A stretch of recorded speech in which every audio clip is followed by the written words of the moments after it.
desarrollo. Entonces, en estos casos, el contribuyente tiene que indicar la cédula del mismo contribuyente, o sea, del emisor. Entonces, ¿en quién es el proveedor? Yo indico que yo tengo mi propio desarrollo indicando la cédula del emisor. O, por ejemplo, si contrato a algún proveedor internacional que no se encuentre inscrito ante la Dirección General de Tributación, en esa situación igual yo tengo que indicar el número de cédula del emisor, que es el contribuyente.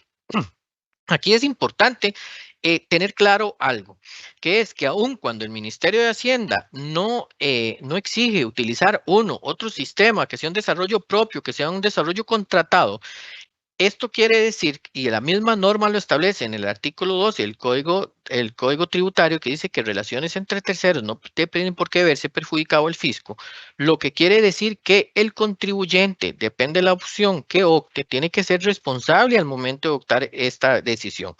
Porque acordémonos que el responsable ante el Ministerio de Hacienda es el contribuyente. Por lo cual, aquí los insto a que independientemente del tipo de sistema que utilicen, cuando se unan, por ejemplo, si van a contratar al desarrollador, que tengan la parte de asesoría tributaria.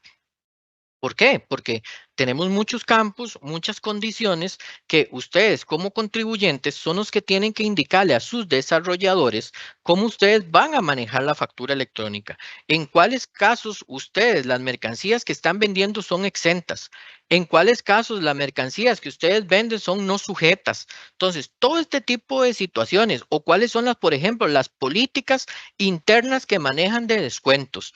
Todo este tipo de información ustedes deben de manejarlo, ya sea con su asesor tributario y con el desarrollador para que puedan hacer los sistemas de la mejor manera posible, ya que en materia tributaria, la que marca la cancha es la norma. Entonces, la norma dice en cuáles condiciones yo puedo utilizar cierta situación, en cuáles condiciones yo puedo usar este tipo de descuentos. Todo ese tipo de situaciones es importante que ustedes como contribuyentes lo tengan mapeado y estén seguros de cómo se debe utilizar, ya que nos hemos encontrado situaciones en las cuales están utilizando los comprobantes de una forma incorrecta y esto, como les digo, va a ser, ustedes se exponen a sanciones por parte de la Dirección General de Tributación, que tienen que tener mucho cuidado, ya que no es el proveedor el que responde a tributación, sino son ustedes como contribuyentes. Por supuesto que hay una ley ya que a nosotros nos habilita como Ministerio de Hacienda a ver este tipo de proveedores como un asesor también. Entonces, podríamos también sancionar a este tipo, a los proveedores, pero acordémonos que el principal ante la Dirección General de Tributación y el que tiene que responder ante tributación es el obligado tributario. Por lo cual, los insto a ser responsables en sus sistemas de emisión de comprobantes electrónicos y no simplemente darle la tarea a un tercero para que el tercero sea el que me diga cómo yo debo de hacer las cosas, sino que ustedes son los que conocen su comercio, ustedes son los que conocen su giro comercial y por ende ustedes son los llamados a asesorar a sus proveedores de sistemas de emisión de comprobantes electrónicos cuáles son las necesidades que ustedes tienen. Entonces, aquí, como les digo, aun cuando existe este artículo de transparencia tecnológica, les insisto y los insto a tener cuidado con este tipo de situaciones. Igualmente, agregamos un nuevo campo. Anteriormente, en la versión 4.3, tenemos un campo que era la actividad económica del emisor.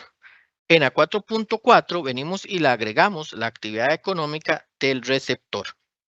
Este nuevo código es opcional, es responsabilidad del receptor dar esta información al emisor, no es responsabilidad del emisor, ya que como les digo, el campo es opcional. Si el emisor realiza la factura y no incorpora este dato porque simplemente el receptor no se lo dio, no hay ningún problema. La factura va a pasar sin ningún problema. Pero si el receptor lo ocupaba para alguna situación especial, es obligación de él darle la información al receptor. Entonces, para que tengan claro, este campo, como les digo, es opcional. Igualmente, venimos y agregamos en el encabezado un registro especial que es el registro de bebidas alcohólicas. Este registro nace con la ley 8707. Esta ley es de aduanas y esta ley de aduanas viene y crea un código especial a los fabricantes, importadores y distribuidores. Por lo cual aquí hay que tener presente que el código no es al producto, sino es al importador, distribuidor o fabricante al que se le otorga.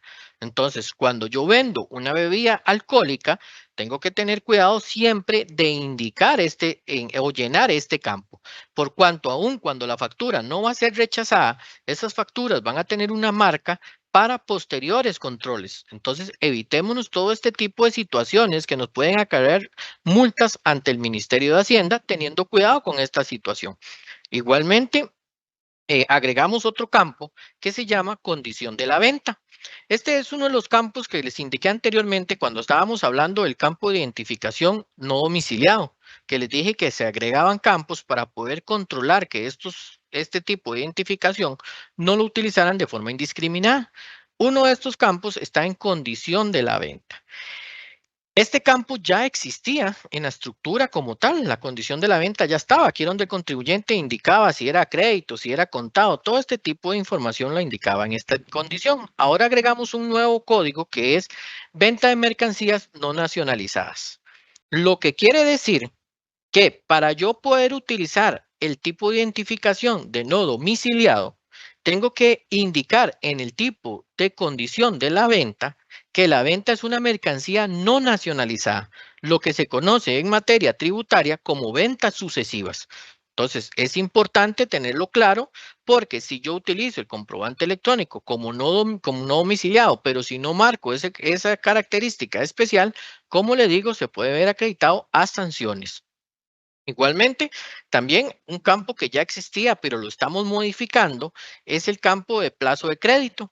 Anteriormente, los contribuyentes podían indicar el plazo en meses, podían indicarlo en días, inclusive hasta letras. Hoy día, con la nueva versión 4.4, se limita el campo y se le indica al contribuyente que el plazo tiene que ser dado en días, por lo cual es importante y por esto les digo, ustedes no pueden simplemente decir, ya contrato un sistema de emisión de facturas electrónicas y me desentiendo de todo lo demás. No, porque ya aquí para poder manejar este campo son ustedes, contribuyentes, los que tienen que inclusive asesorar a la persona que emite el comprobante, ya que el proveedor le va a permitir, le va a entregar la herramienta con este campo. Pero el cómo lo usan son ustedes los que tienen que saber. Ustedes tienen que decirle a la persona que tienen contratada para emitir comprobantes electrónicos, indicarles, mira, en el plazo de crédito, si el plazo es a un mes, ya no se puede indicar uno o un mes, como lo hacía antes, sino que ahora yo, si depende del mes, indico 31 o 28 días. Entonces, esa asesoría son ustedes o su asesor tributario, en el caso de que lo tengan, quienes deben de asesorar a las personas que emiten los comprobantes para que la información llegue como tiene que ser al Ministerio de Hacienda. Entonces, vuelvo a insistir, no abandonen los sistemas de emisión de comprobantes electrónicos, no lo dejen en manos únicamente del proveedor, ya que la responsabilidad son ustedes, ya que como les digo, por ejemplo, este campo, y el proveedor le va a dar el campo. Les va a dar el campo para que ustedes lo indiquen, pero son ustedes lo que tienen que, como les digo, instruir a las personas emisoras para que lo hagan de una forma correcta. Entonces, los insto a poner atención a los sistemas de emisión de facturas electrónicas, así propiamente como a los procedimientos, el cómo los están aplicando. Esto es importante porque, como les digo, nos hemos topado situaciones en las cuales el contribuyente se puede ver o se puede hacer acreedor a sanciones sumamente importantes simplemente por estar haciendo un mal uso, como por ejemplo el utilizar de forma incorrecta la parte relacionada a regalías y bonificaciones, que después lo vamos a ver más adelante en un campo. Entonces, tienen que tener mucho cuidado con todo este tipo de situaciones. Hasta aquí vimos el bloque de factura electrónica con los principales campos o consideramos que son los principales campos, ya que no podemos indicarlos todos por la cantidad de tiempo que conllevaría ver todo esto. Entonces indicamos cuáles son los principales campos, pero lo insto que deberían o deben como obligación ir y revisar toda esta información de comprobantes electrónicos. Igualmente, tenemos un campo de tipo de transacciones, el cual es opcional, pero es para que los contribuyentes puedan indicar aquellas transacciones especiales que están realizando dentro de la factura electrónica. Entonces, por ejemplo, aquí yo puedo marcar esta transacción indicándole al Ministerio de Hacienda, para ponerles un ejemplo, que esta transacción obedece a un autoconsumo. Esto es por cuanto ya sabemos que cuando es autoconsumo tiene un tratamiento fiscal diferente cuando son, por ejemplo, bienes de capital y por alguna situación tributaria debo de facturar ese bien de capital, porque como les digo, cada transacción la factura y sus desarrolladores les van a dar los campos, pero son ustedes, y vuelvo a insistir, y disculpe que insista tanto, pero nos hemos encontrado muchos errores por parte de los contribuyentes y lo que alegan, es que a mí me dieron la herramienta así. Sí, el proveedor te va a la herramienta así porque eso es lo que la herramienta tiene este campo, pero el cómo debo de utilizarlo son ustedes, contribuyentes, los que deben de saber cómo se utilizan estos campos. Entonces es importante tener cuidado en todo este tipo de situaciones. Y como les digo, instruir a las personas que les va a estar colaborando en la emisión de comprobantes para que lo hagan de una manera correcta. Igualmente, estamos agregando en detalle la mercancía o servicios prestados dos registros o campos especiales para poder identificar ciertas transacciones especiales, como por ejemplo, se agrega el campo de BIN. Este lo que hace es que cuando yo estoy transando algún producto relacionado a vehículos, embarcaciones o aeronaves, tengo que llenar este campo de forma obligatoria. Insisto, el campo es obligatorio para cuando yo realizo este tipo de transacciones. No obstante, dentro de la estructura como tal, es un campo opcional, ya que no son todas las transacciones las que tienen que llenarse este campo. Entonces, aquí es donde tenemos que tener cuidado, porque si yo vendo, por ejemplo, un vehículo y como el campo es opcional, simplemente y no tiene ningún control adicional, simplemente no lo llené, se envía al Ministerio de Hacienda, la factura va a pasar sin ningún problema. El tema es que se pueden ver expuestos a sanciones, inclusive los llamo a que revisen el mensaje de validación por parte de Hacienda, porque este tipo de campos, por ejemplo, en el campo de que simplemente como el campo es opcional y yo no lo llené, aquí simplemente yo lo envío, la factura pasó, pero tienen que tener claro que cuando el Ministerio de Hacienda devuelve este mensaje, les va a hacer una advertencia y les va a decir, estimados contribuyentes, están utilizando un CABIS relacionado a un vehículo, embarcación o aeronave y no están indicando el código de BIN. Entonces, para que tengan cuidado, aquí es por les digo, ustedes contratan un desarrollo y ustedes son los responsables de saber cómo voy a utilizar yo este desarrollo, porque inclusive si yo, ejemplo, y les pongo como ejemplo, si yo vendo este tipo de servicios, por ejemplo, soy una venta de vehículos, yo le puedo decir a mi desarrollador o a la persona que yo estoy contratando el servicio, mira, ustedes me podrían hacer que este campo, aun cuando la estructura es de carácter opcional, para que la persona que está facturando no se equivoque y siempre lo llene, que sea obligatorio, o sea, que no se envíe hasta el Ministerio de Hacienda hasta que se complete este campo.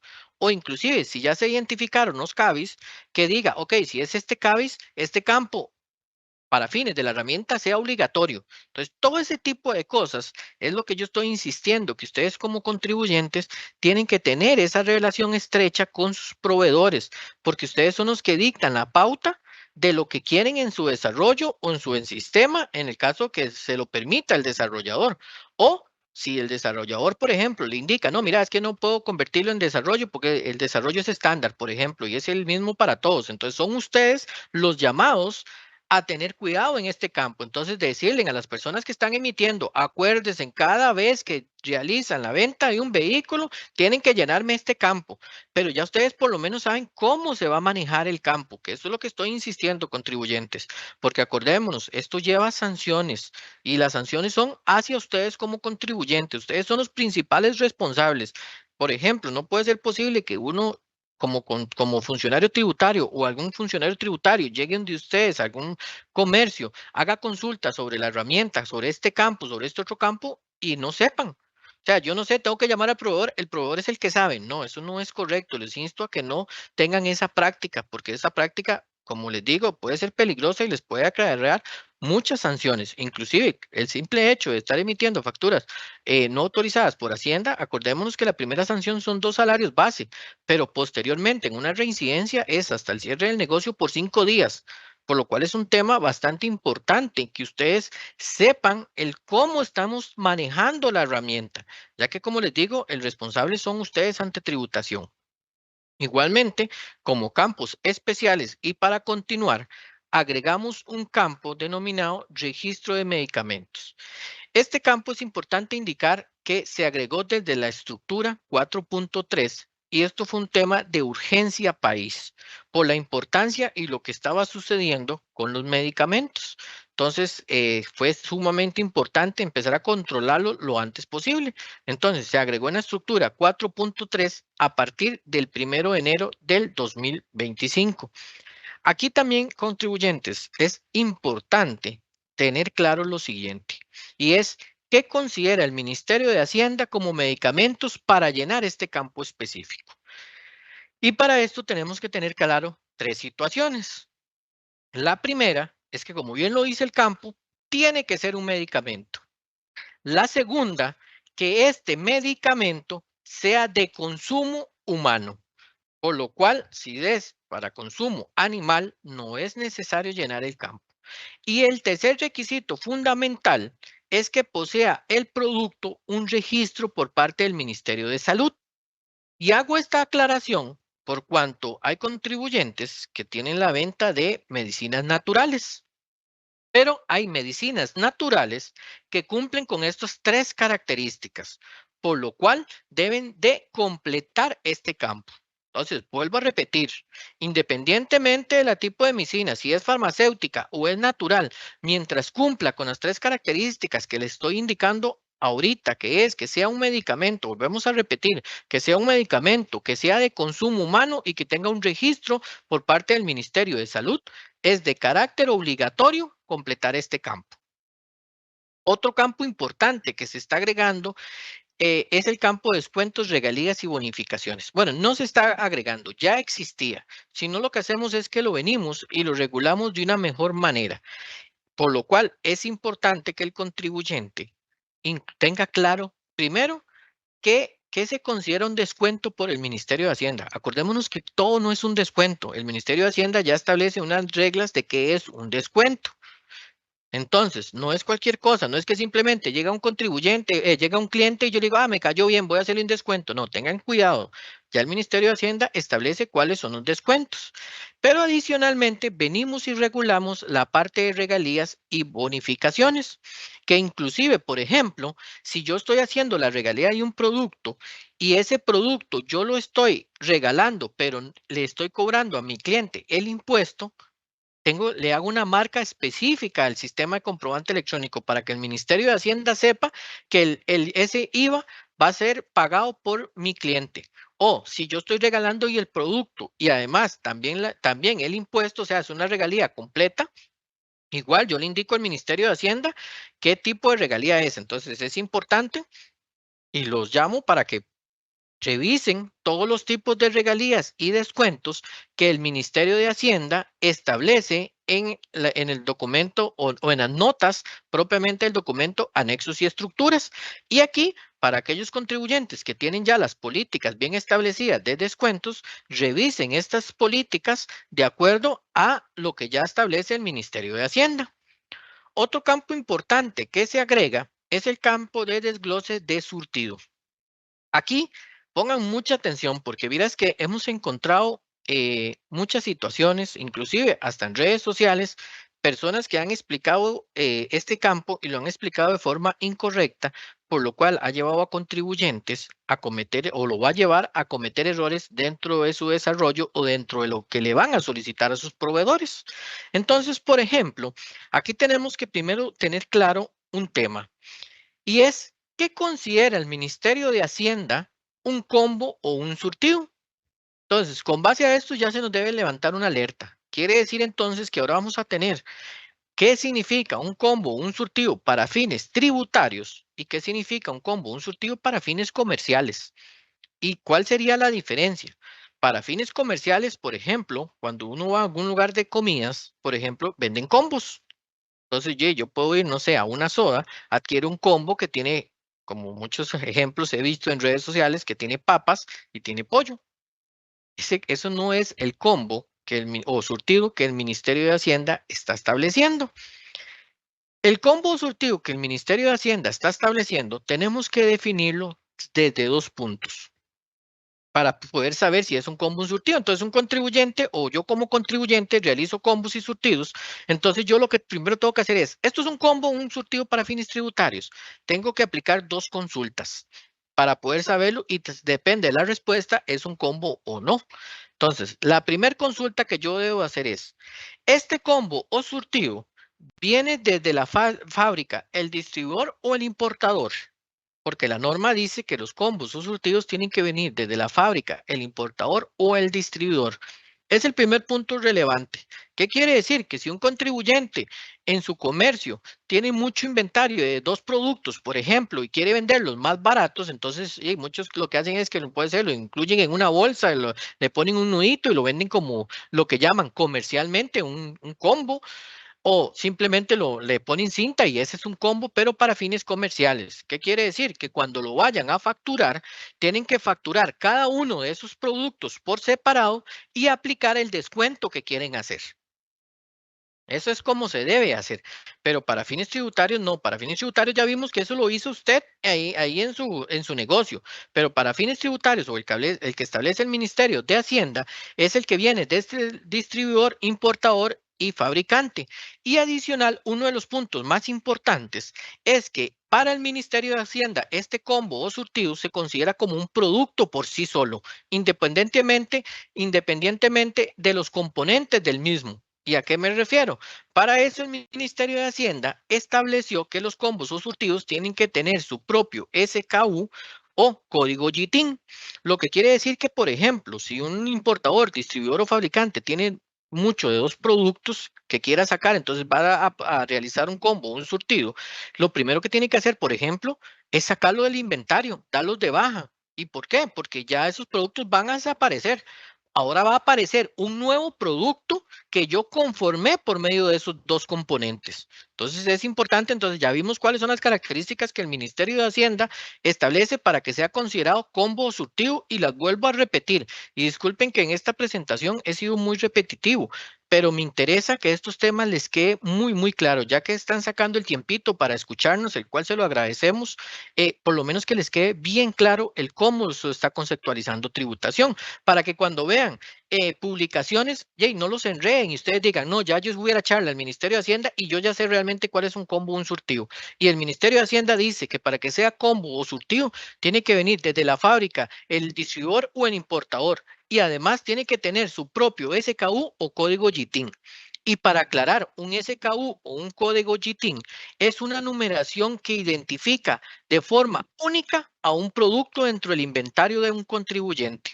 Entonces, para que tengan claro qué es un SKU o un código GTIN. Entonces, ese es el primer paso para saber si es un combo o un surtido. Y el segundo paso es si debo o no debo desglosarlo. Esto va a depender de dos características. La primera característica, si debo desglosarlo o no, es depende si este distribuidor o importador establece que ese combo tiene tarifas diferentes, va a tener que facturarlo. Si el combo, perdón, va a tener que desglosarlo. Si el combo tiene una única tarifa, todos los productos que lo conforman están, por ejemplo, a la tarifa general del 13, no tiene que desglosar los componentes del surtido. Si, por ejemplo, todas van a decir, pero solo si está tarifa general. No, es que los componentes tengan una única tarifa, independientemente si es la tarifa del 1, la tarifa del 2, o sea, independientemente de la tarifa, es que todos los componentes tengan una misma tarifa. Si tienen la misma tarifa, no es necesario su desglose. Si tienen diferentes tarifas, hay que desglosarlo.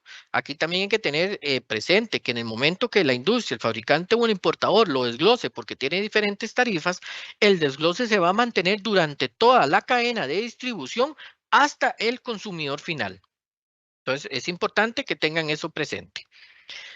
Vamos a continuar con el bloque de detalle y mercancías, con el resto de campos que se establecen. Igualmente, esto es un punto importantísimo para todos aquellos contribuyentes que posean impuestos específicos o cobrados a nivel de fábrica, ya que en la versión 4.3 el Ministerio de Hacienda no pedía que estos impuestos se indicaran dentro de la factura, sino que el contribuyente los aplicaba fuera de la factura y posteriormente en la factura ya no se visualizaban.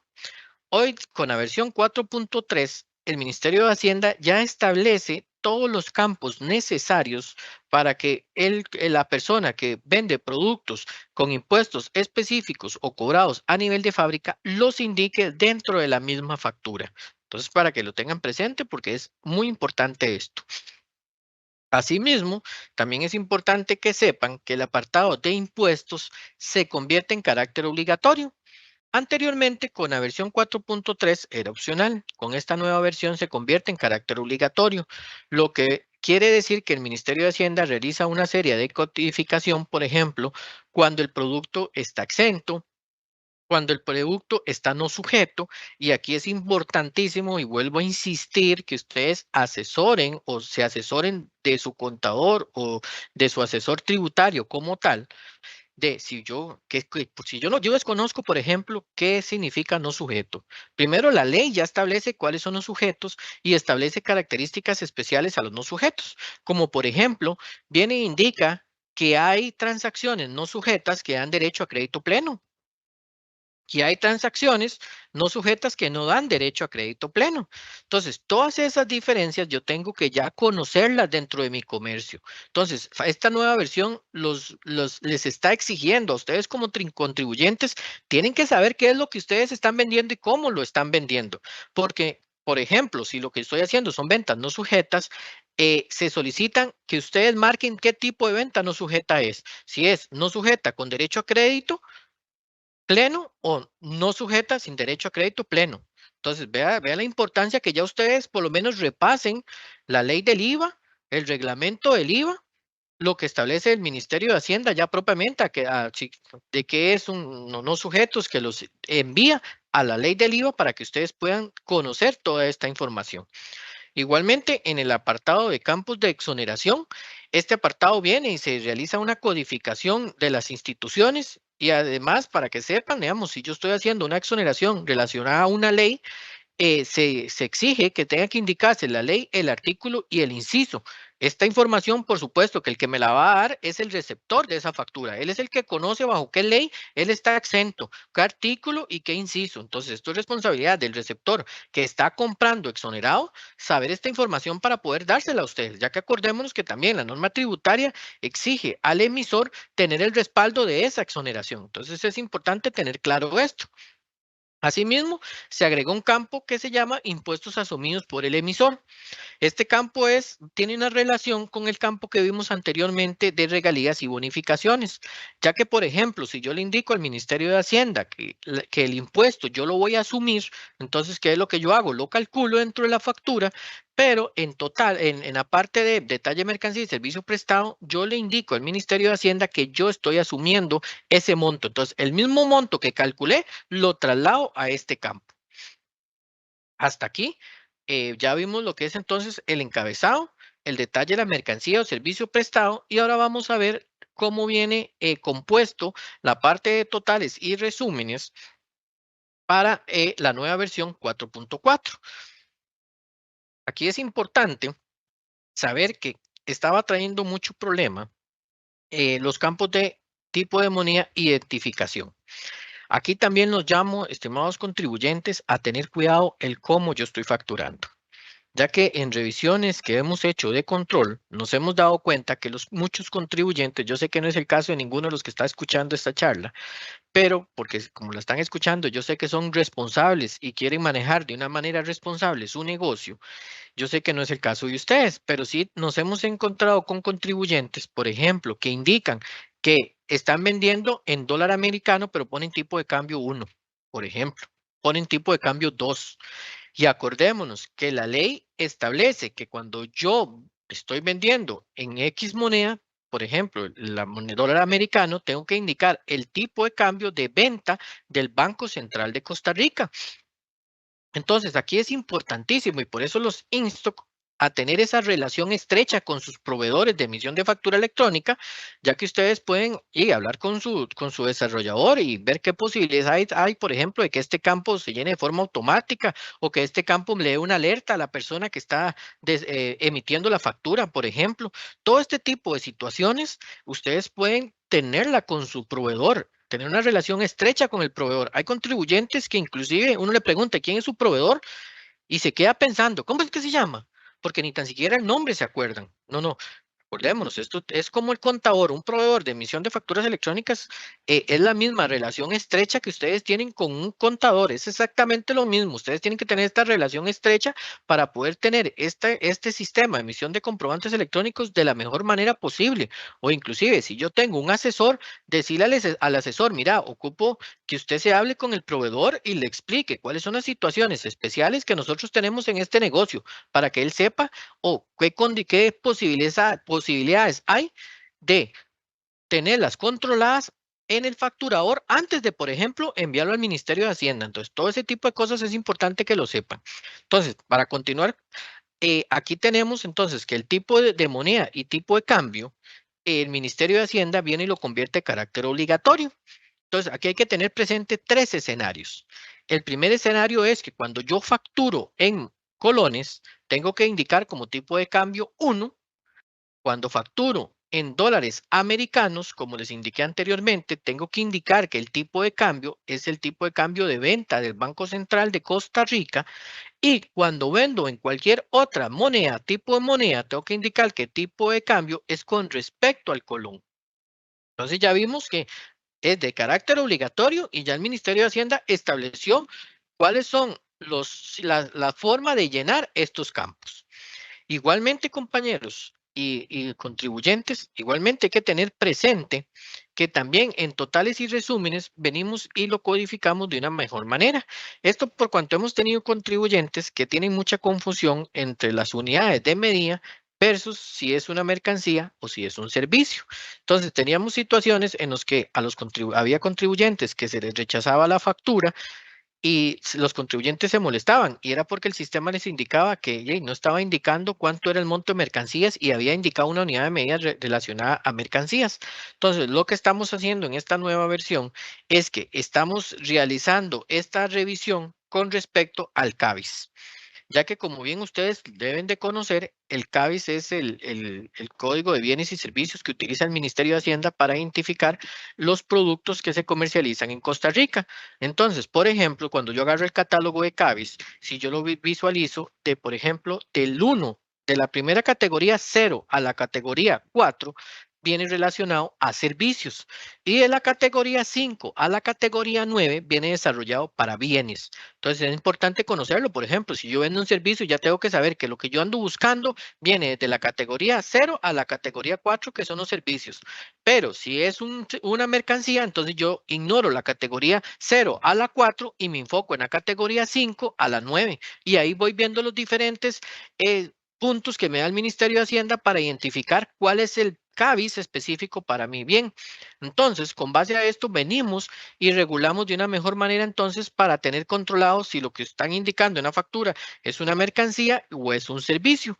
E igual se totalizan, para que ustedes también entiendan, se totalizan por tipo o respecto al impuesto. Lo que quiere decir, por ejemplo, si yo vendo mercancías y vendo mercancías al 13 y mercancías al 1, yo vengo indico en la totales cuánto fue al 13 y cuánto fue al 1. Igual cuánto también hay que tener en cuenta que hoy día también venimos y modificamos lo que anteriormente o lo que se llama medios de pago. Entonces, ¿qué es lo que venimos y hacemos? Incorporamos los nuevos medios de pago que se están dando o que se están utilizando en las transacciones comerciales. Entonces, para esto venimos e incorporamos el medio de pago denominado Simpe Móvil y el medio de pago plataformas digitales. Igualmente, venimos ahí, se establece que de acuerdo a los medios de pago que yo utilice, así tengo que hacer el desglose del monto pagado por cada medio de pago. Entonces, me explico de la siguiente manera. Si yo elijo, por ejemplo, dos medios de pago, elijo Simpe Móvil y en efectivo, entonces yo vengo e indico cuánto es relacionado al Simpe Móvil y cuánto es relacionado al efectivo. Entonces, para que lo tengan claro. Esto es con relación a los principales cambios que podemos ver en totales y resúmenes. Igualmente, tenemos algunos otros bloques dentro de la factura, como por ejemplo, información de referencia. Hay contribuyentes que, a pesar de que la factura electrónica nació desde el 2018, no saben que existe este bloque de información de referencia. Y muchos contribuyentes han llegado donde nosotros, es que yo no sabía que existía este bloque y no sabía que tenía que hacerlo de esa manera. Mi desarrollador nunca me lo dijo. Entonces ahí es donde nosotros le decimos que ustedes tienen que tener cuidado. El desarrollador le va a dar a usted todos los campos de la estructura, pero son ustedes los que tienen que conocer cómo lo utilizan. E inclusive hemos visto la herramienta y ahí está el campo. El tema es que el desarrollador ofrece la herramienta, a menos que el desarrollo venga con la asesoría tributaria, que ya estamos hablando de otro tema. Pero si ustedes lo que están contratando es un servicio de emisión de comprobantes electrónicos únicamente, son ustedes los llamados a saber cómo voy a utilizar esta herramienta. Entonces, como les digo, hemos tenido contribuyentes que los hemos llamado a cuentas porque, por ejemplo, se les ha rechazado muchas facturas y no tenemos la factura que esté sustituyendo la que fue rechazada. Y me explico de la siguiente manera, y por eso es importante que ustedes tengan claro y se lea la normativa. La normativa establece, como lo vimos anteriormente, que aun cuando la factura es rechazada, no es necesario generar una nota de crédito o no se debe generar la nota de crédito, también se indica en el procedimiento que el contribuyente cuando vaya a sustituir esa factura debe de indicar en el documento de referencia cuál es la factura que está sustituyendo. Entonces, esto le permite al Ministerio de Hacienda poder identificar, mira, sí, estas facturas fueron rechazadas, pero vea, el contribuyente vino y sustituyó esa factura rechazada por esta nueva factura. Entonces, todo esto es, el ministerio lo va viendo y no es necesario después que llamarlos a cuentas al contribuyente, que vengan y me expliquen o inclusive iniciar un proceso de fiscalización simplemente porque el contribuyente no está haciendo las cosas de forma adecuada y no porque no quiera, sino porque no se ha dado a la tarea de leerse la normativa propiamente de comprobantes electrónicos y le ha hecho conciencia realmente a lo que implica facturar, ya que facturar es un tema sumamente importante y acordémonos que la misma norma indica como hecho generador la facturación. Entonces hay que tener mucho cuidado con estos temas. Y como último apartado o bloque de la factura, tenemos lo que es el mecanismo de seguridad. Aquí hubo una modificación que es importante indicarles y tener presente una situación. Y es que para fines tributarios, la factura electrónica cumple un fin, pero la factura electrónica también debe cumplir un fin comercial. Entonces, para el fin comercial, anteriormente en la estructura 4.3, el Ministerio de Hacienda únicamente permitía una firma al comprobante electrónico, que era la firma del emisor. Aun cuando para fines de cobro ya se había modificado el artículo 360 del Código de Comercio, el cual establecía que se permitía para fines de cobro el mensaje de aceptación por parte del receptor, venimos y mejoramos esta parte y permitimos entonces para fines comerciales, y aclaro que para fines comerciales me refiero a que la única factura que ustedes deben de enviar al Ministerio de Hacienda es la factura original, o sea, la primer factura que yo hago cuando vendo el producto. Pero si esta factura ya se encuentra expuesta a factoring o por ser ventas a crédito, ocupo que mi receptor me la firme, no es necesario enviarla. Bueno, no es necesario, no debe de enviarse al Ministerio de Hacienda. Entonces, para que lo tengan claro, pero para que también tengan claro que hoy día en en el nuevo sistema de factura electrónica permite para el factoring, lo que es el endosante y el endosatario. Y para ventas a crédito, ¿sí? Que la persona que está recibiendo esa mercancía, de acuerdo a lo que establece el Código de Comercio, pueda firmar esa factura. Entonces, eso es importantísimo. Si ustedes ocupan estos apartados, que hablen con sus proveedores, que le indiquen a sus proveedores, mira, yo ocupo, mi sistema va a tener esto, va a contar con esto, yo ocupo que mi sistema tenga esta información. Vean lo importante. ¿Por qué? Porque nosotros lo estamos estableciendo, pero si ustedes, por ejemplo, el proveedor lo puede tener establecido, pero puede ser que no a todos sus clientes, porque no todos sus clientes lo necesitan, pero usted lo está necesitando, pero si usted conoce que existe, usted se lo puede pedir a su proveedor, pero si usted no conoce que existe esto, y usted lo va a seguir haciendo de forma normal, como se ha venido haciendo. Inclusive muchos contribuyentes lo que hacen es, hoy día imprimen la factura de venta a crédito, se lo llevan a su cliente y su cliente lo firma. Ya vemos que con esto, para aquellas personas que querían que la firma estuviera en el propio documento, ya se puede hacer sin ningún problema. Entonces, para que también lo tengan presente. Hasta aquí hemos visto los principales campos que se están incorporando en el tipo de comprobante factura electrónica. Y me refiero, lo vimos en este tipo, pero aplica para todo el resto de tipos de comprobantes. Es importante, y vuelvo a insistir, que se lean esta información, que se sienten con un cafecito, que revise qué tipo de transacción tienen ustedes y qué campos ustedes requieren para el giro comercial del negocio para estar al día ante la Dirección General de Tributación. Ahora lo que vamos a hacer es que vamos a hacer una explicación del resto de tipos de comprobantes electrónicos para que los tengan claro y cuál es el principal punto que deben de tener cuidado, además de todo lo que ya hablamos con relación a los nuevos campos. Y ahora nos vamos a trasladar entonces a lo que es el tiquete electrónico. Esto es importante, que ustedes como contribuyentes conozcan bien cuál es la diferencia entre una factura electrónica y un tiquete electrónico. Y les hago esto porque antes de que existiera comprobantes electrónicos, resulta que existía un medio de facturación llamadas, por ejemplo, cajas registradoras.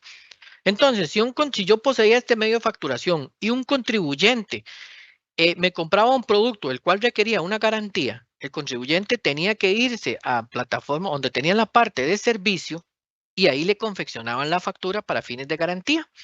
Resulta que migramos a factura electrónica, pero muchos contribuyentes continúan pensando que esto es así y esto no es correcto.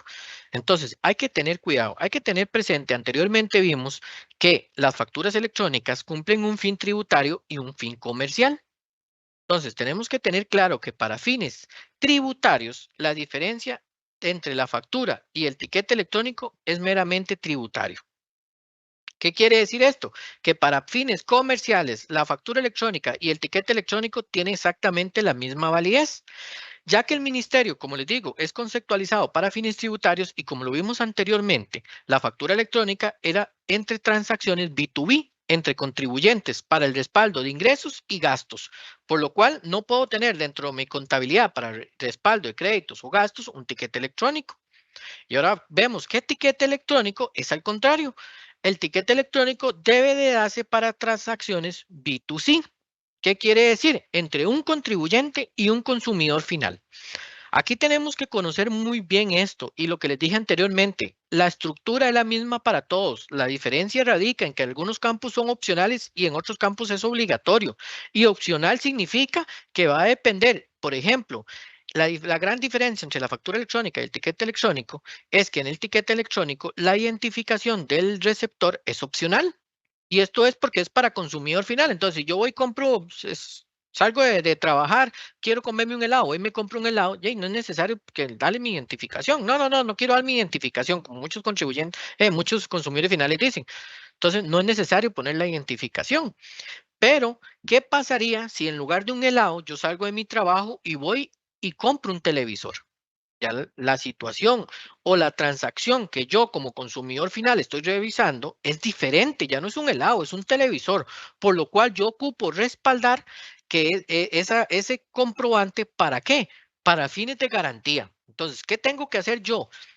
Yo lo único que tengo que hacer es decirle a mi emisor, por favor, hágame el tiquete electrónico porque no soy un contribuyente y no la voy a utilizar ni como crédito ni como gasto. No, hágame el tiquete electrónico, pero llene la parte de identificación con mi cédula. ¿Para qué? Para yo saber que para fines de garantía, yo puedo venir y reclamar esa garantía porque ese etiquete electrónico está a mi nombre.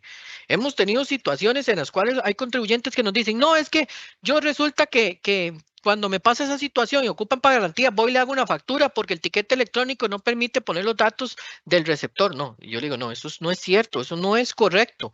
Es la misma estructura. El tiquete electrónico permite casi que todos los mismos campos de la factura. Como les digo, la diferencia es que unos son opcionales y el otro es obligatorio. Entonces es importante. El tiquete electrónico tiene, inclusive el ciclo es exactamente el mismo. Yo tengo que emitirlo de forma automática, tengo que enviarlo al Ministerio de Hacienda. Y esto es importante cuando digo de forma automática, ya que nos hemos estado revisando dentro de la revisión que hemos estado haciendo, porque es importante indicarle a todos los contribuyentes que el Ministerio Ministerio de Hacienda está migrando a una nueva tecnología y un nuevo proyecto de Tribu CR, el cual le da muchísimo más armas a para poder realizar esta explotación de comprobantes electrónicos. Entonces, es importante, contribuyentes, que ustedes sepan la importancia de llenar todo esto como tiene que ser, con el fin de no exponerme a ninguna sanción, con el fin de conocer qué es lo que estoy haciendo, con el fin de poder explicarle inclusive a mi cliente cuando mi cliente me diga, no, es que ocupo la factura electrónica porque ocupo para fines de garantía.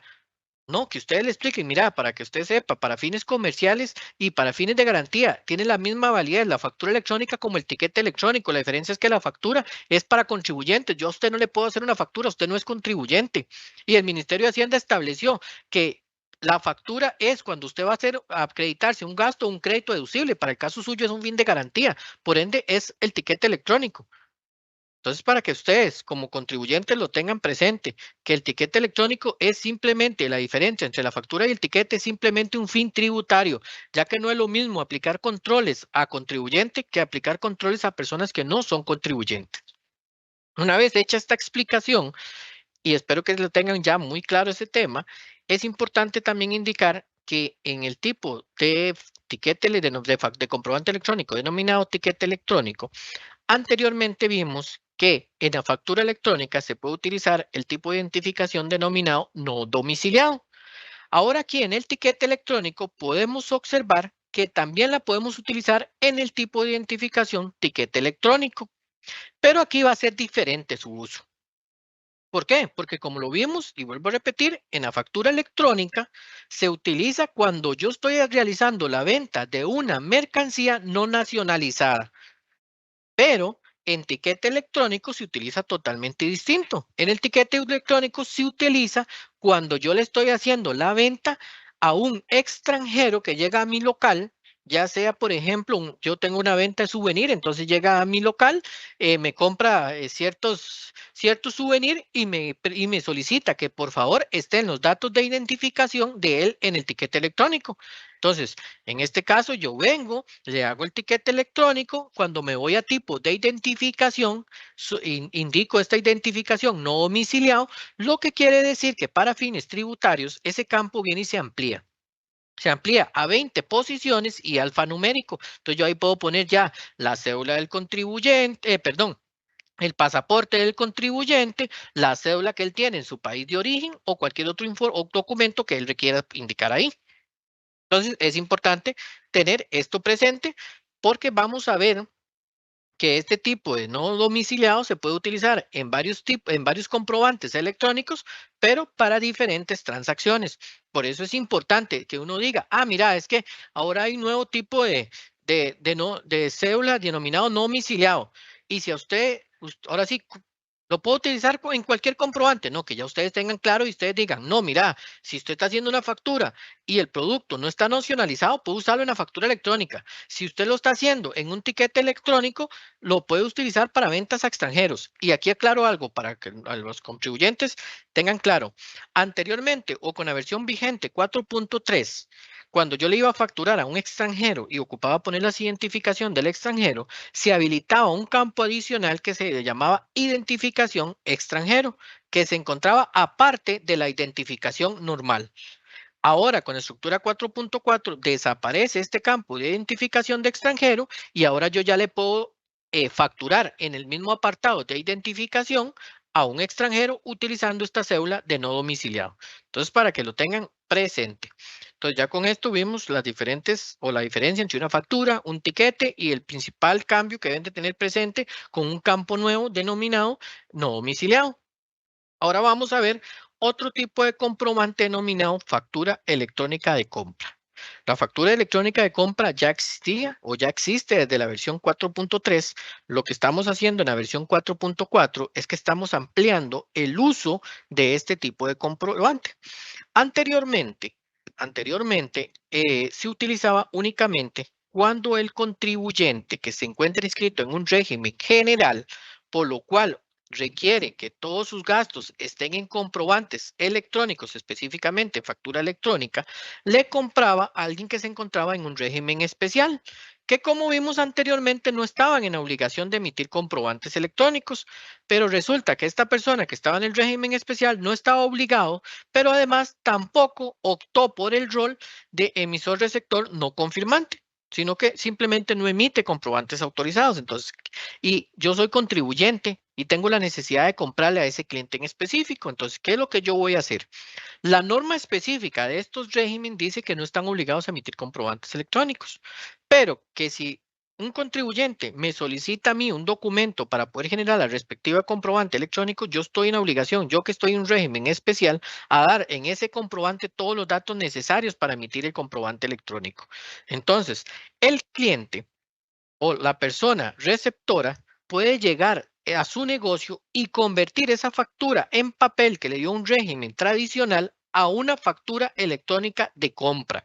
Y aquí hay una serie de características especiales para el que no lo conocen, y es que esta factura, por ejemplo, el emisor sigue siendo el mismo, el que está en el régimen especial. El receptor sigue siendo el mismo, la persona que compra. La diferencia es que el quien emite la factura y quien la firma es el receptor y no el emisor. Entonces, para que lo tengan presente. Entonces, ese era el fin o el uso que tenía este tipo de comprobantes con la versión 4.3. Pero resulta ahora que con la versión 4.4 viene y se amplía el uso de este tipo de comprobante electrónico denominado factura electrónica de compra. Y se amplía a dos situaciones específicas. La primera es para la inversión del sujeto pasivo. Esto es importante que ustedes lo tengan presente. La inversión del sujeto pasivo se encuentra estipulado en la ley del IVA, específicamente en el artículo 29, numeral 2, inciso D. Ahí viene, indica lo que es la inversión del sujeto pasivo. Y además, esta ley también del IVA venía y establecía en el transitorio 15 que el respaldo de los contribuyentes para hacer la inversión del sujeto pasivo era el comprobante que emitía la empresa que es extranjera. Y que hasta tanto el Ministerio de Hacienda no ajustara el sistema de comprobantes electrónicos, se iba a seguir utilizando de esa forma. Por lo cual, ya hoy día ustedes tienen que tener presente y claro que con este nuevo uso que se le está dando al tipo de comprobante electrónico denominado factura electrónica de compra, ahora ya voy a hacer, tengo la obligación de utilizar la factura electrónica de compra para hacer la inversión del sujeto pasivo. Aquí es donde yo les digo, contribuyentes, que ustedes tienen que tener una estrecha relación con sus proveedores. ¿Por qué? Porque ustedes son los que deben de conocer qué es la inversión del sujeto pasivo. El proveedor, por ejemplo, te puede dar la estructura y te puede dar los campos y ofrecer el tipo de comprobante, factura electrónica de compra. Ahora sí, en cuáles transacciones aplica y cómo aplica, son ustedes, junto con su asesor tributario, los que tienen que saber en qué momento yo aplico la inversión del sujeto pasivo, ya que acordémonos que no es para cualquier transacción. Y aquí hago aclaraciones. Por ejemplo, la inversión del sujeto pasivo se hace en lo que son bienes intangibles y servicios. ¿Qué quiere decir? Porque hemos tenido, inclusive leí en un periódico una persona indicando que el Ministerio de Hacienda ahora iba a entorpecer los productos que entraban por aduanas, ya que estaba exigiendo, además del DUA, hacer la factura electrónica de compra. Y esto no es correcto. Los productos que entran por aduanas se siguen manteniendo exactamente igual. Nosotros con factura electrónica versión 4.4 no venimos a modificar nada de lo que ya está estipulado en las normas aduaneras. Lo que quiere decir que cuando un producto entra por aduanas, contablemente el respaldo es el DUA, por lo cual yo no tengo que hacer la factura electrónica de compra. También nos indicaban, ¿qué pasa si yo voy al exterior o mando a uno de mis empleados al exterior y esta persona tiene que estar en un hotel, tiene que consumir productos? ¿Yo tengo que hacer después las facturas electrónicas de compra? No. ¿Por qué? Porque es única y exclusivamente para la inversión del sujeto pasivo. Por eso los llamo a leer la norma propiamente que es inversión del sujeto pasivo para que ustedes sepan en qué casos debo de hacer la factura electrónica de compra y en qué casos no debo de hacerlas. Igualmente, se crea otro tipo, anteriormente les había dicho que era dos, pero hemos venido nada más viendo el no domiciliado. Ahora en la factura electrónica de compra vamos a ver cuál es el segundo. Y es que creamos un tipo de identificación denominado no contribuyente.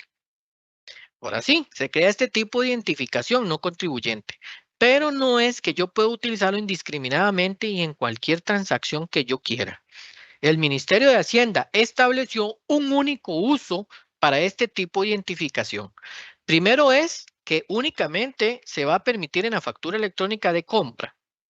Y en lo siguiente es que el receptor tiene que estar inscrito en un régimen de bienes usados. Y aquí es importante que ustedes asesoren o sepan qué es el régimen de bienes usados. Primero, es un régimen que debo inscribirme ante tributación o indicarle a tributación que voy a estar en el régimen de bienes usados. Segundo, tengo que saber que este régimen no aplica para cualquier bien usado, sino que la norma de bienes usados establece que es, por ejemplo, herramientas manuales, línea blanca o antigüedades. Entonces, por lo menos para que vayan, sepan ustedes y digan, ah, mira, yo compro bienes usados, voy a hacer factura electrónica de compra porque voy a comprar un bien usado a alguien que no es contribuyente. No, un momentito, primero reflexionemos lo que dijo el Ministerio de Hacienda en su charla y era que tenía que ser algunos de los productos ya establecidos para el régimen de bienes usados, herramientas manuales, líneas blancas o antigüedades. Y además yo tengo que estar inscrito en bienes usados. ¿Cumplo con esos dos criterios? Sí. Ah, entonces sí tengo que hacer la factura. ¿No cumplo con esos criterios, con alguno de los dos criterios? No, entonces no tengo que hacer la factura electrónica de compra. Entonces es importante, por eso les digo, estimados contribuyentes, es importante que ustedes conozcan su propio giro comercial.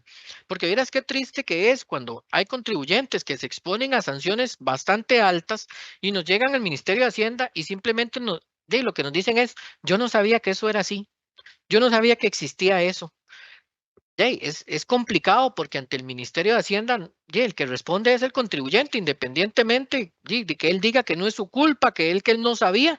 Eso no es una excusa ante el Ministerio de Hacienda, estimados contribuyentes, y no se los digo para que se asusten, no, sino más bien para que tomen conciencia de la importancia de que ustedes conozcan su negocio, conozcan cuáles son las transacciones que ustedes están haciendo y vean factura electrónica, no lo vean como algo que viene a entorpecer mi giro comercial, sino más bien algo que viene a darles a ustedes información e información sumamente importante, ya que ahora desde factura electrónica ustedes pueden ver cuánto venden ustedes exento, cuánto venden a tarifa plena, cuándo realizan transacciones especiales, cuánto están, por ejemplo, autoconsumiendo en la facturación.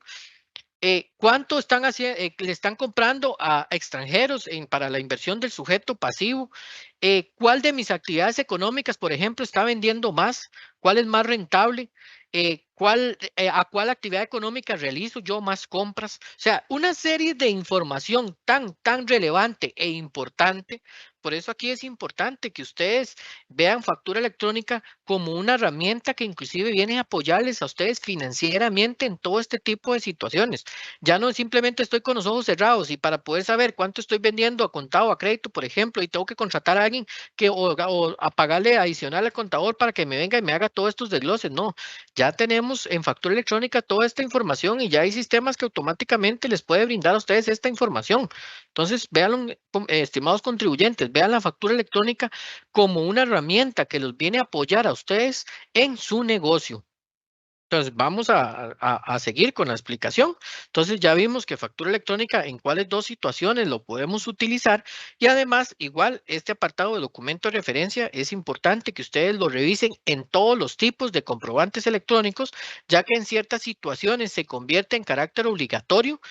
Por ejemplo, cuando yo transo con alguien que se encuentre en un régimen especial, entonces es obligatorio indicar en documento de referencia la información de este documento que me dio la persona que se encuentra en el régimen especial.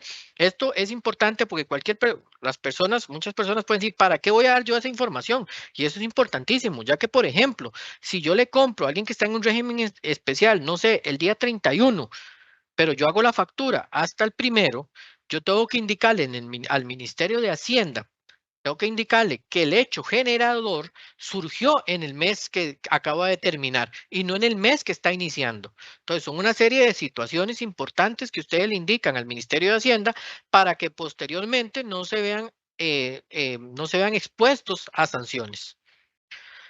Vamos a continuar con los tipos de comprobantes electrónicos. El siguiente tipo es la factura electrónica de compra. Yo sé que también contribuyentes, yo sé que les es mucha información, pero lo que queríamos darles es como la información más relevante y hacer un repaso general para todo.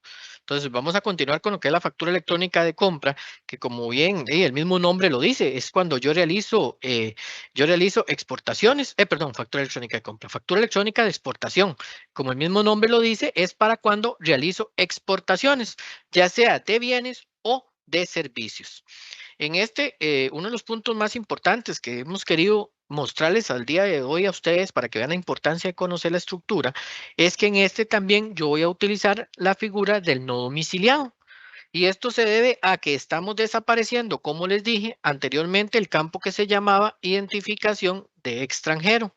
Entonces, como estamos desapareciendo este campo, cuando ustedes ingresen a la versión 4.4, no vayan a, digamos, si van a hacer una factura de exportación y están acostumbrados a buscar este campo dentro de la herramienta, sepan que ya no lo van a encontrar, que ahora lo que van a encontrar es en la parte de identificación, una nueva identificación que se llama no domiciliado.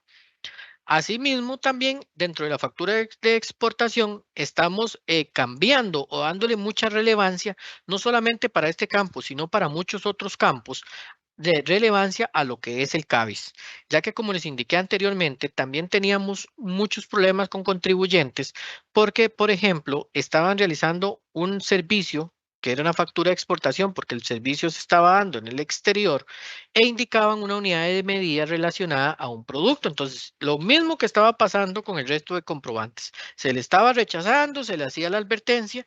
Entonces, para evitar todo este tipo de situaciones, lo que estamos haciendo es que estamos revisando o haciendo esta revisión de si es una mercancía o un servicio con el catálogo CABIS, ya que como les dije anteriormente y vuelvo a repetir, el catálogo CABIS viene en dos grandes bloques, uno que es servicio y otro que son bienes. Si yo quiero saber qué son servicios, viene los códigos que inician en 0 hasta el código que inicia en 4. Si quiero saber qué son bienes, los códigos que inician en 5 hasta el código que inicia en 9. Entonces, es importante que ustedes conozcan esto. También, vamos a ver, tenemos los comprobantes electrónicos denominados notas de débitos o notas de créditos. Aquí es importante únicamente saber, como les indiqué también anteriormente, que estos son los comprobantes electrónicos que se permiten para ajustar el efecto contable. ¿Qué quiere decir? Que resulta que ya a mí, el Ministerio de Hacienda, yo hice una factura, ponemos un ejemplo, por 1,000 colones. Hice la factura, la envié al Ministerio de Hacienda, el Ministerio de Hacienda me la aprobó. Entonces, el Ministerio de Hacienda va a esperar que ustedes tributen sobre esos 1,000 colones, ya sea tanto en IVA como en renta. Pero resulta que cuando llega a mi receptor encuentra errores, por ejemplo, que el precio fue más alto. Entonces, me hace una confirmación parcial de la factura y por ende yo debo hacer una nota de crédito parcial indicándole al Ministerio de Hacienda que ya no va a recibir los impuestos sobre 1,000 colones, sino que ahora va a recibir los impuestos sobre los 1,000 colones menos la nota de crédito que se hizo a esa factura específica. Entonces, aquí toma también mucha relevancia lo que es el campo de documento de referencia, ya que yo le tengo que indicar al Ministerio de Hacienda si es una nota de crédito o un comprobante específico en este apartado de información de referencia, yo le explico al Ministerio de Hacienda que esa nota de crédito va a ir a afectar el efecto contable de la nota de la factura X. Indico la clave de esa factura. Entonces, para que lo tengan claro cómo funcionan las notas de crédito y débito. Ahora sí, vamos a entrar al último documento electrónico, el cual nace con la versión 4.4, lo que quiere decir que no existía con la versión 4.3, ni de ahí para atrás con ninguna otra.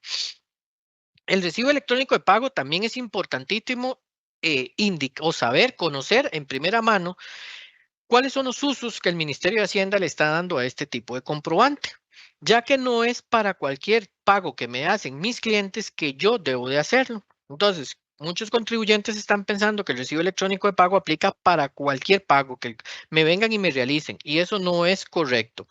El recibo electrónico de pago nace como un recibo de control de beneficios fiscales que nacen en la ley del IVA.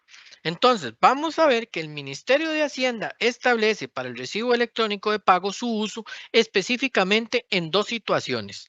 La primera situación nace con la misma ley del IVA, que es en el artículo 3, que establece un momento del hecho generador específico para el pago. Entonces viene y dice que cuando estamos hablando de servicios prestados al Estado, el hecho generador nace en la factura, pero el pago como tal, el pago del IVA al Ministerio de Hacienda, yo vengo y lo realizo en el momento de que mi cliente viene y me hace a mí el pago. Entonces, yo transo con el Estado, le hago una factura, el proceso del Estado, mientras se realiza el pago, dura cierta cantidad de tiempo. Entonces, durante ese tiempo, yo no le reintegro el fisco al fisco el IVA, que es lo normal que yo facturo, y tengo que reintegrarle al fisco el IVA, independientemente que me lo paguen o no. En este tipo de transacciones, la ley dice, usted le reintegra el IVA al fisco hasta que el Estado le pague a usted. Entonces, en el momento que el Estado me paga, yo vengo y realizo este recibo electrónico de pago para decirle al Ministerio de Hacienda, a mí en este momento me están pagando tal factura que yo vendí a crédito. Con la versión 4.3 ya existía, la diferencia es que en la versión 4.3 yo hacía un documento original con una marca que era ventas al Estado, después cuando me pagaban tenía que volver a hacer otro documento electrónico o otra factura electrónica con otra marca distinta que era pago por parte del Estado. Ahora venimos y facilitamos el proceso en el cual ya no tiene que hacer una factura, ahora es un recibo electrónico de pago, el cual tiene mucho menos campos. Entonces, este es el primer uso que le estamos dando al recibo electrónico de pago y el segundo uso nace con una modificación que se le hace al artículo 27 de la ley del IVA, el cual viene y establece que los contribuyentes que tienen ciertas características especiales pueden diferir el pago del IVA. Entonces viene y se le dice que si un contribuyente, por ejemplo, una de las características está inscrito en el Ministerio de Agricultura y Ganadería, o sea, el MAC para ciertas ventas, o está inscrito en el Ministerio de Economía, Industria y Comercio, y vende a crédito, puede diferir ese IVA hasta el momento del pago, mientras no supere los 90 días. Esto es importante también y vamos a aprovechar para aclarar a los contribuyentes. No quiere decir que como es hasta 90 días, es que yo voy a pagar el IVA al Estado hasta 90 días. No, está la fecha máxima de pago. Lo que quiere decir que si mi cliente llegamos al día 90 y no me paga, yo tengo que reintegrar ese impuesto al fisco. Pero si durante esos 90 días el cliente viene y me hace pagos, en el momento del pago yo realizo el respectivo recibo electrónico de pago y en los 15 días del mes siguiente reintegro ese impuesto al Ministerio de Hacienda. Entonces, para que lo tengan claro y no se expongan a sanciones. Entonces, repito, hay muchas situaciones que ustedes se pueden encontrar en su comercio con relación a créditos. Entonces ustedes pueden decir, ah, mira, es que resulta que un contribuyente viene y yo le vendo a crédito, puedo hacer un recibo electrónico de pago.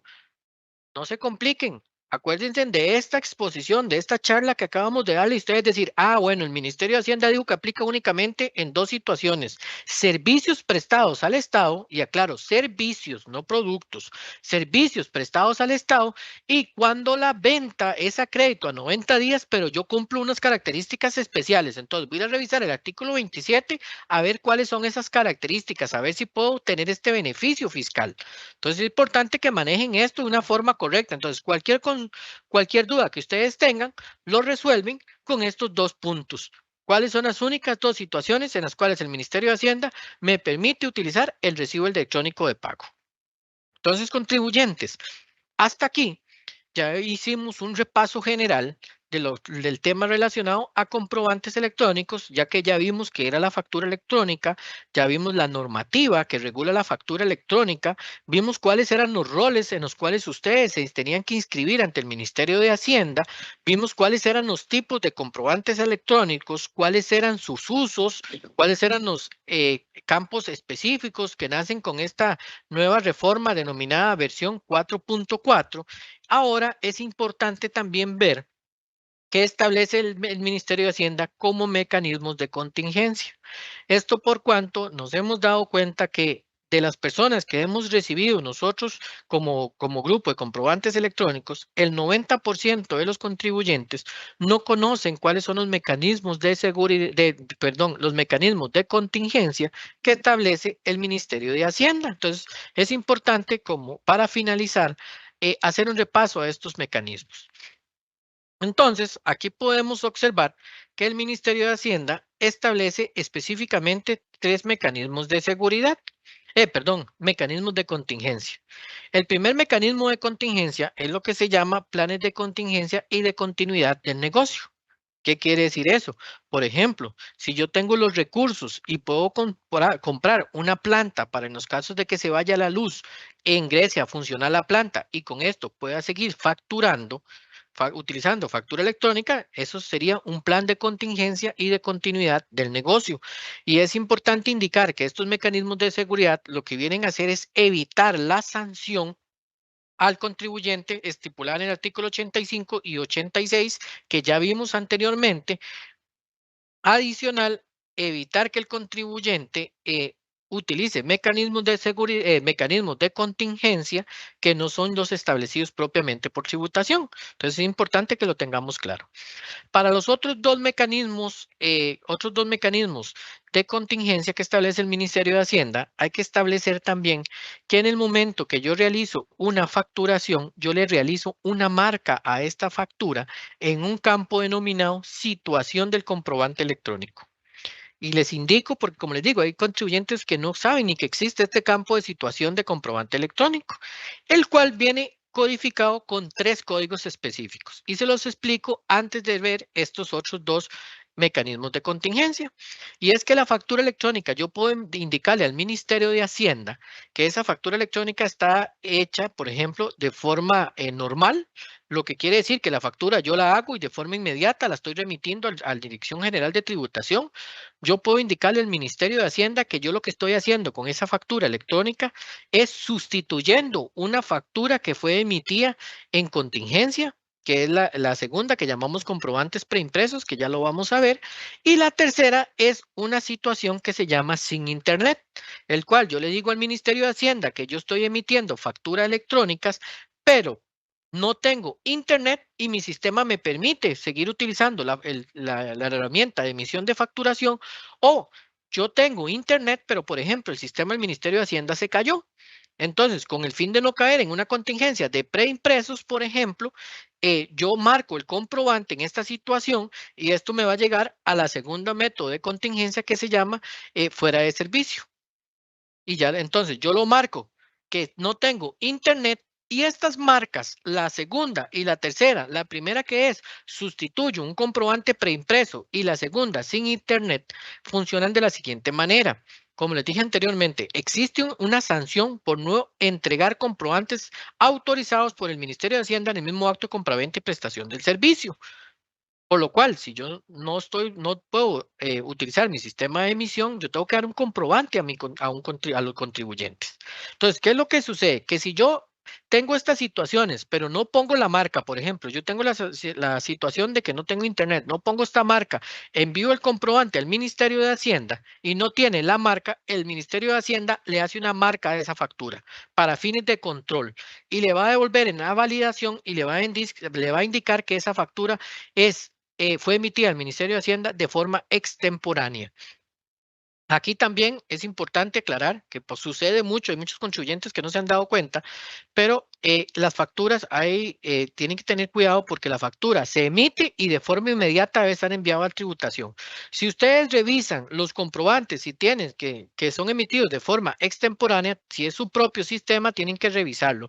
Y si es el sistema de un proveedor, tienen que hablar con sus proveedores, ya que esa factura tiene que ser generada y enviada. No es que yo empiezo a generar facturas, hago bloques de facturas y posteriormente los envío al Ministerio de Hacienda. No, factura que se hace, factura que se genera y se envía. Entonces, para que tengan claro la importancia de estas contingencias. Ahora sí, vamos a ver las contingencias propiamente dichas. Ya vimos la primera contingencia entonces, que era cuando un contribuyente es grande, puede tener una planta eléctrica sin ningún problema y contrata la planta para cuando se vaya la luz. Pero también tenemos situaciones en las cuales tenemos negocios pequeñitos, no puedo contratar una planta eléctrica, no me da el negocio para una planta eléctrica, pero yo quiero seguir vendiendo si se va la luz. Entonces, ¿qué es lo que pasa? Que el Ministerio de Hacienda le dice al contribuyente, usted puede utilizar documentos preimpresos. Pero aquí tienen que tener claro, no es cualquier documento preimpreso. Ya la normativa de comprobantes electrónicos establece cuáles son las características que debe tener este comprobante preimpreso. Entonces, viene y establece, por ejemplo, una de las características es que en el pie del documento tiene que decir que ese comprobante no sustituye el comprobante electrónico, por lo cual no puede ser utilizado como gastos o créditos deducibles. En este caso, por ejemplo, el emisor debe solicitarle un correo electrónico a su cliente para una vez que genera el comprobante con el estado de sustituye comprobantes por contingencia, pueda reenviarle ya el comprobante que va a sustituirlo, el comprobante ya que puede ser utilizado como ingresos o créditos o gastos. Si mi cliente no tiene ¿cómo se llama? Un correo electrónico, no me da dónde enviárselo, yo lo genero y que sea el cliente el que después venga y me lo pida, por ejemplo. Ahora sí, tenemos la tercera medida de contingencia que es fuera de servicio, que como les expliqué, es una marca que se le hace que se llama sin internet, el cual se utiliza cuando ya sea que no poseo internet, pero puedo seguir utilizando mi sistema de emisión de comprobantes electrónicos o el sistema de la Dirección General de Tributación se cayó. Entonces, ¿qué es lo que hago en esos casos? Sigo emitiendo comprobantes electrónicos, le pongo la marca sin internet a los comprobantes y una vez que el sistema de internet volvió o el sistema del Ministerio de Hacienda se restableció, simplemente yo envío todos esos comprobantes y no voy a recibir el mensaje de advertencia de extemporáneo y por ende no me expongo a sanciones.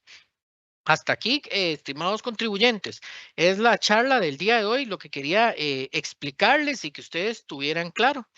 Entonces le doy la palabra a mi compañero Alonso. Sí, muchas gracias, Maynor, por la presentación. Bueno, ahora vamos a realizar la lectura de varias consultas que nos han ingresado, que de hecho son bastantes. Más bien agradecemos a todos los asistentes, que todas las observaciones, comentarios, todo esto, estos son insumos importantísimos porque estamos en un proceso de implementación que nos ayuda mucho a mejorar el proceso, ¿verdad? Vea, tenemos varias consultas muy relacionadas. Por ejemplo, hay una en donde nos hacen la alusión de que existe una persona que está en el régimen simplificado y esta persona en el régimen simplificado se inscribió y se entró en el rol de facturador, de emisor receptor no confirmante, o sea, entró en el juego de factura electrónica, Ujú. pero no le entregó factura electrónica a su cliente. Entonces nos pregunta la persona receptora si en esos casos tiene que hacer entonces la factura electrónica de compra. ¿Qué procede en esos casos? ¿Cómo tendría que actuar él? Ok, sí, aquí es importante decir que, digamos, el contribuyente, el régimen especial, en el momento que se escribe en el rol de emisor receptor electrónico no confirmante, tiene la obligación de emitir los comprobantes electrónicos. Por lo cual, si yo tengo el conocimiento de que ese está en un régimen especial, pero está inscrito en este rol, es importante que ustedes pongan la denuncia ante el Ministerio de Hacienda para que el Ministerio de Hacienda pueda actuar hacia este contribuyente y le explique cuál es el motivo por el cual se convierte obligatorio emitir comprobantes electrónicos. Y para facilidad del contribuyente, si esta persona no se lo emite, efectivamente ya ahí yo podría emitir mi comprobante electrónico, ya que yo no me voy a quedar sin el respaldo, simplemente porque este contribuyente no quiso emitirme el comprobante por estar en el régimen especial. Eso sí, es importante que ahí tenga el respaldo de la denuncia que ustedes pusieron para decir, vea, hey, él se inscribió. Tal vez puede ser que la persona en este régimen especial lo asesoraron de una forma incorrecta y él la intención de él no era emitir comprobantes electrónicos y no sabía que era que no tenía que emitirse en este rol. Entonces aquí ya se abarca con la denuncia al contribuyente y se le explica, mira, desinscríbase en el rol, ya que ese rol era para que usted emitiera, por eso tiene que tener una herramienta. Y nos ha pasado contribuyentes que son mal asesorados al momento de la inscripción y como hemos dicho que este rol es para las personas que están en un régimen especial, creen que por estar en este régimen especial deben de siempre marcar este rol. Lo que no saben es que usted no tiene obligación de emitirlos. Si usted quiere, inscríbase en este rol, eso sí, empieza a emitirlos. Entonces, la persona que los inscribió o la persona que los asesoró de una forma incorrecta. Entonces, ahí con la denuncia, nosotros actuamos con el contribuyente, le explicamos esta situación para que cambie de rol, ya no es ninguno de los que de factura electrónica, sino es documentos en papel, por ejemplo, y ya evitamos a otros contribuyentes tener esta molestia y efectivamente ya el contribuyente genera su respectivo comprobante electrónico. Ok, muy bien. Aquí tal vez también hemos tenido algunas consultas bastante relacionadas con el tema de los surtidos, cuándo utilizar un surtido. Creo que tal vez sería bueno ampliar un poquito más el tema Claro. del tema de los surtidos, puesto que aquí nos están planteando una pregunta interesante, le agradecemos. Se llama, ¿un combo que utiliza cables de surtidos podría estar conformado, por ejemplo, por una dona, un café o chicles? Las tres cosas. Ok. Eso van a tener muchos escenarios con ese tipo de preguntas. Por eso fue la importancia de esta charla para que ustedes puedan tener ustedes mismos, sin tan siquiera acudir a su asesor tributario, tengan la respuesta de una forma correcta. Entonces, aquí lo que primero que vamos a hacer es decir, ok, el Ministerio de Hacienda, yo estuve en la charla del Ministerio de Hacienda. El Ministerio de Hacienda ya me estableció unas características especiales y yo aquí las tengo apuntadas de qué era considerado un combo o un surtido. Entonces, el Ministerio de Hacienda está estableciendo primero que para que sea un combo o un surtido, la primera característica era que tenía que venir desde la industria, el fabricante o el importador. Esa era la primera característica. Entonces, si yo estoy haciendo un café, un chicle y una repostería, eso no viene desde ahí. Entonces, primer punto. Segundo punto es que ese producto tiene que tener su propio código CABIS o código GTIN. Entonces, ya vemos aquí que tampoco cumple con la segunda característica.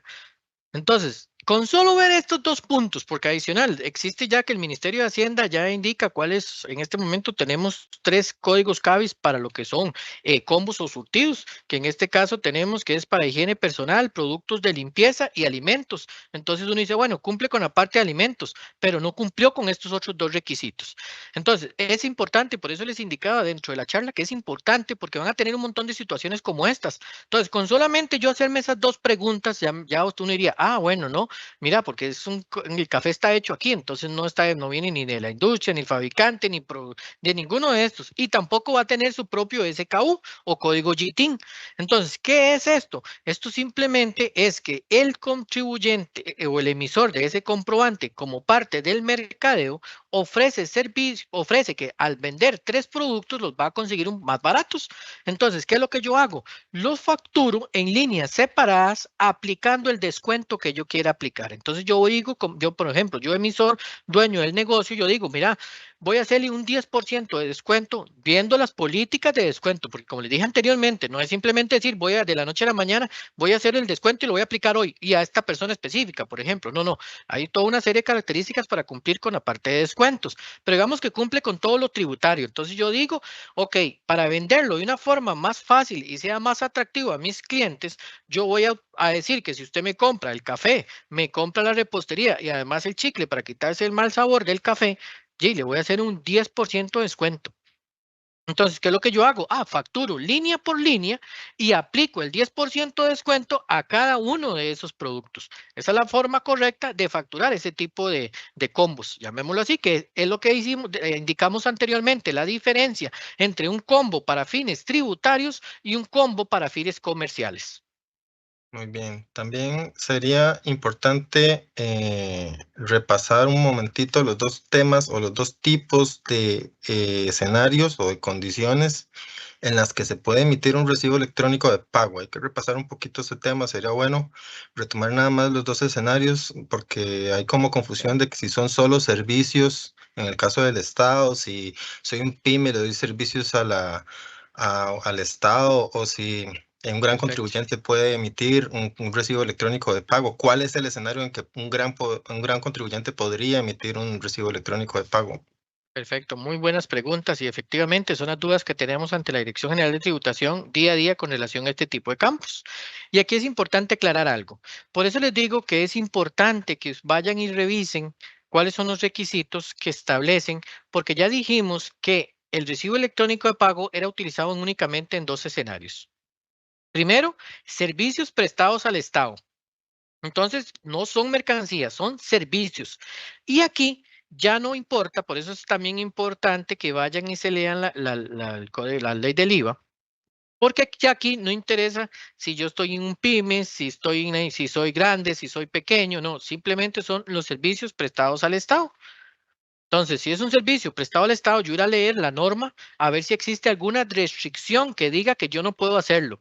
Si no es si existe ninguna restricción, yo lo aplico sin ningún problema porque son los servicios. Ahora sí, donde existen ciertas características que debe tener el contribuyente es en el segundo escenario, que son las ventas a crédito, el IVA hasta 90 días que establece el artículo 27 del IVA, el cual ahí dice que para que el contribuyente pueda tener este beneficio tributario como tal, tengo que estar inscrito en algún registro especial, como por ejemplo el del Ministerio de Economía, Industria y Comercio o el Ministerio de Agricultura y Ganadería. Entonces yo digo, mira, entonces yo puedo usar el recibo electrónico de pago en cualquier venta a crédito. No, no, pero resulta que yo vendo a crédito. Entonces, yo escuché en la charla del Ministerio de Hacienda que estas ventas a crédito a 90 días se encuentra estipulado en el artículo 27 del IVA. Entonces, mira, léeme el artículo 27 del IVA para ver si yo, que vendo a crédito, puedo acreditarme o aplicarme este beneficio. Pero no Mm. es porque simplemente vendo a crédito, ahora sí, ya me lo voy a aplicar. No, no, no, no. Tengan cuidado con eso porque se pueden ver sancionados. Inclusive, acuérdate que si yo no reintegro el fisco al IVA en el momento que tiene que ser, me veo acreditado a sanciones, tanto intereses, moratorias y algunas otras sanciones que andan por ahí en el código. Entonces, es importante tenerlo claro y tener claro, como bien lo dijo ahorita Alonso, cuáles son los dos escenarios. Uno, servicios prestados al Estado. Voy y reviso si hay alguna limitación, que no hay limitaciones de cuál tipo de servicios. No hay limitación para el contribuyente propiamente. Y dos, ventas a crédito IVA 90 días, que sí establece unas características específicas al contribuyente para que pueda tener este beneficio fiscal. Entonces es importante tener claro estos dos panoramas. Sí, ya como para ir cerrando, Minor, eh, también importante como recordar, ¿verdad?, la importancia del acompañamiento de un profesional que esté especializado y que sepa del tema tributario, ¿verdad?, con respecto a los escenarios en los que nos podemos ver enfrascados, ¿verdad?, porque la norma tributaria es muy amplia. Y es Yes. importante que ya sea el obligado o un desarrollador que se anime a desarrollar sistemas de emisión de comprobantes, también se alíe y se una con un profesional en la materia y lo pueda acompañar en el proceso, ¿verdad? Porque es importante esa alianza en ese tema para que un sistema emita los comprobantes de una mejor manera. Así es, claro. ¿Correcto? Así es, compañero. Es sumamente importante, como lo hemos dicho, ya sea que yo que estoy contratando el servicio o yo que voy a hacer mi propio servicio, me uno a mi desarrollador o a mi proveedor de facturas electrónicas y le indico cuáles son mis características especiales como negocio, cuáles son las normas que me aplica, cuáles son mis políticas de descuento, todo esto que ya sabemos que tenemos que tener claro en materia tributaria, le explico a mi proveedor y además tener claro qué servicios es lo que yo estoy contratando a mi proveedor, porque puede ser que yo lo que estoy contratando, como les dije anteriormente, es el servicio de la herramienta, pero yo no estoy contratando un asesor tributario, porque acordémonos que una cosa es un desarrollador y otra cosa es un especialista en materia tributaria.